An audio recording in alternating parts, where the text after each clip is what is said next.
कृष्ण की राधा के साथ लीलाएं और राधा की कृष्ण के लिए दीवानगी किसी से छुपी नहीं है। आज भी उनके अमर प्रेम का उदाहरण लोग देते हैं। भले ही ये एक दूसरे के कभी हो नहीं सके, लेकिन फिर भी इनका नाम साथ में लिया जाता है।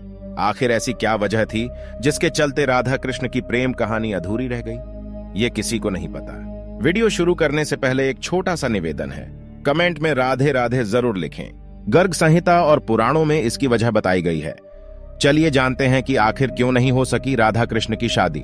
गर्ग संहिता के मुताबिक कृष्ण जब बचपन में नंद बाबा की गोद में खेल रहे थे, तभी उन्हें एक अद्भुत शक्ति का आभास हुआ, जो कोई नहीं बल्कि राधा थीं।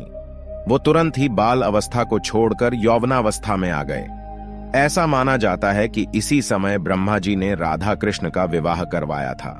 विवाह होने के बाद सब कुछ सामान्य हो गया। विवाह के बाद ही ब्रह्मा जी और राधा जी भी अंतर्ध्यान हो गए और कृष्ण भी अपनी बाल अवस्था में वापस आ गए। पुराणों के अनुसार जब कृष्ण जी वृंदावन छोड़कर जा रहे थे, तब उन्होंने राधा से वादा किया था कि वे लौट कर आएंगे, लेकिन उनकी मुलाकात रुक्मणी से हुई, जो मन ही मन उन्हें अपना पति मान चुकी थीं। जब रुक्मणी का विवाह किसी दूसरे से कराया जा रहा था, तब कृष्ण जी वहां पहुंच गए और उनसे शादी कर ली।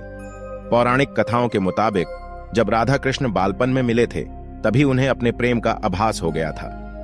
राधा कृष्ण से उम्र में 11 महीने बड़ी थी और दोनों का प्रेम आध्यात्मिक था, इसलिए वह कभी शादी के बंधन में नहीं बंधे। पौराणिक कथाओं के अनुसार राधा को रुक्मणी का आध्यात्मिक अवतार भी माना जाता है। अब इन कथाओं की माने तो राधा कृष्ण का विवाह सीधे तौर पर तो नहीं हुआ, लेकिन दोनों जीवन भर एक दूसरे से प्रेम करते रहे। ब्रह्मा वैवर्त पुराण के अनुसार ही राधा का विवाह यशोदा के भाई रायन गोपा से हो गया था और राधा रिश्ते में कृष्ण की मामी लगने लगी थी, इसलिए भी उन्होंने शादी नहीं की थी। ऐसा भी कहा जाता है कि राधा ने अपना घर छोड़ दिया था और एक परछाई अपने घर पर छोड़ी थी, उसी से गोपा की शादी की गई थी। कृष्ण जी ने रुक्मणी से विवाह इसलिए भी किया क्योंकि वे जानते थे कि रुक्मणी ही राधा है। दरअसल राधा का ही एक स्वरूप रुक्मणी का था। तो दोस्तों, उम्मीद करता हूं आज की जानकारी आपको पसंद आई होगी। मिलते हैं अगले वीडियो में। हर हर महादेव।